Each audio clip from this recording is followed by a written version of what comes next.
اس وقت تعلیمی درجہ بندی کے اعتبار سے فن لینڈ پہلے نمبر پر ہے، جبکہ سپر پاور امریکہ 20ویں نمبر پر ہے۔ 2022 تک فن لینڈ دنیا کا واحد ملک ہوگا جہاں مضمون سبجیکٹ نام کی کوئی چیز اسکولوں میں نہیں پائی جاتی۔ فن لینڈ کا کوئی بھی اسکول زیادہ سے زیادہ 195 بچوں پر مشتمل ہوتا ہے، جبکہ 19 بچوں پر ایک ٹیچر۔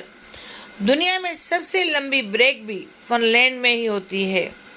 بچے اپنے اسکول ٹائم کا 75 منٹ بریک میں گزارتے ہیں۔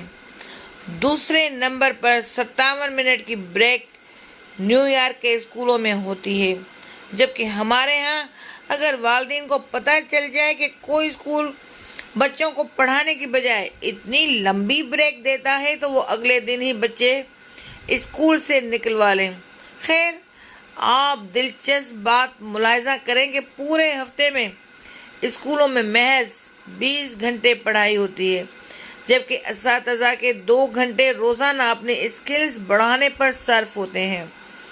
اسلام نے بچے کو 7 سال سے پہلے نماز کا ادا کیا بھی حکم نہیں دیا، جبکہ ہم بچوں کو تیسرے سال پہلے ہی پلے گروپ میں باندھ آتے ہیں۔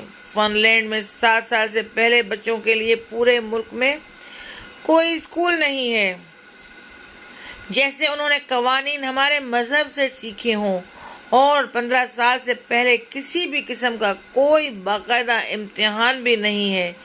ریاضی کے ایک استاد سے پوچھا گیا کہ آپ بچوں کو کیا سکھاتے ہیں، تو وہ مسکراتے ہوئے بولے، میں بچوں کو خوش رہنا اور دوسروں کو خوش رکھنا سکھاتا ہوں، کیونکہ اس طرح وہ زندگی کے ہر سوال کو بآسانی حل کر سکتے ہیں۔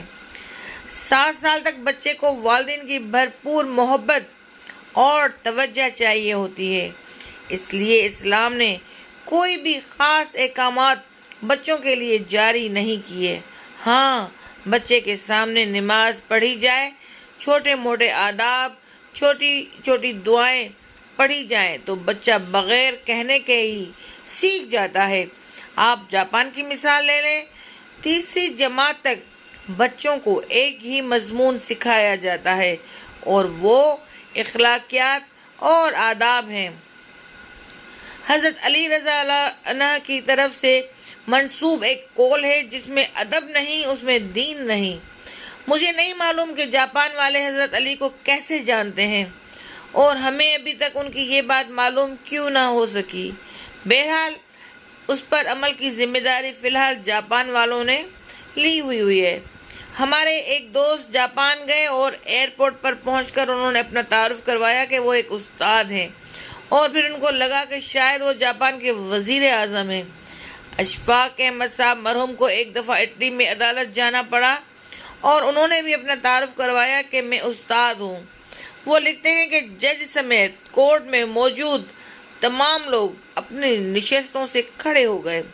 اس دن مجھے معلوم ہوا کہ قوموں کی عزت کا راز استادوں کی عزت میں ہے۔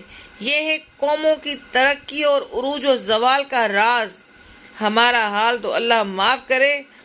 کچھ دن پہلے ایک ویڈیو میں نظر سے گزری جس میں ایک باپ اپنے بچے کے استاد کو تھپڑ لگوا رہا ہے، وہ بھی بچے کے ہاتھوں۔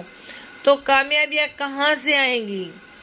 جاپان میں معاشرتی علوم پڑھائی نہیں جاتی ہے، کیونکہ یہ سکھانے کی چیز ہے، پڑھانے کی نہیں، اور وہ اپنی نسلوں کو بہت خوبی کے ساتھ معاشرت سکھا رہے ہیں۔ جاپان کے اسکولوں میں صفائی اور ستھرائی کے لیے بچے اور اساتذہ خود ہی اہتمام کرتے ہیں۔ صبح 8 بجے اسکول آنے کے بعد سے 10 بجے تک پورا اسکول بچوں اور اساتذہ سمیت صفائی میں مشغول رہتا ہے۔ دوسری طرف آپ ہمارا تعلیمی نظام ملاحظہ کریں، جو صرف نقل اور چھپائی پر مشتمل ہے۔ ہمارے بچے پبلشرز بن چکے ہیں۔ آپ تماشا دیکھیں، جو کتاب میں لکھا ہوتا ہے اساتذہ اسی کو بورڈ پر نقل کرتے ہیں، بچے دوبارہ اس کو کاپی پر چھاپ دیتے ہیں، اساتذہ اسی نقل شدہ اور چھپے ہوئے مواد کو امتحانوں میں دے دیتے ہیں، خود ہی اہم سوالوں پر نشان لگواتے ہیں اور خود ہی پیپرز بناتے ہیں اور خود ہی اس کو چیک کر کے خود نمبر بھی دے دیتے ہیں۔ بچے کے پاس یا فیل ہونے کا فیصلہ بھی خود ہی صادر کر دیتے ہیں، اور ماں باپ اس نتیجے پر تالیاں بجا بجا کر بچوں کے ذہین اور قابل ہونے کے گن گاتے رہتے ہیں۔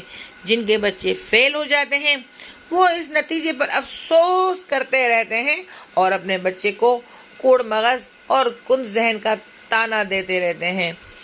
ہم 13-14 سال تک بچوں کو قطار میں کھڑا کر کے اسمبلی کرواتے ہیں اور وہ اسکول سے فارغ ہوتے ہی قطار کو توڑ کر اپنا کام کرواتے ہیں۔ جو جتنے بڑے اسکول سے پڑھا ہوتا ہے قطار کو رونتے ہوئے سب سے پہلے اپنا کام کروانے کا ہنر جانتا ہے۔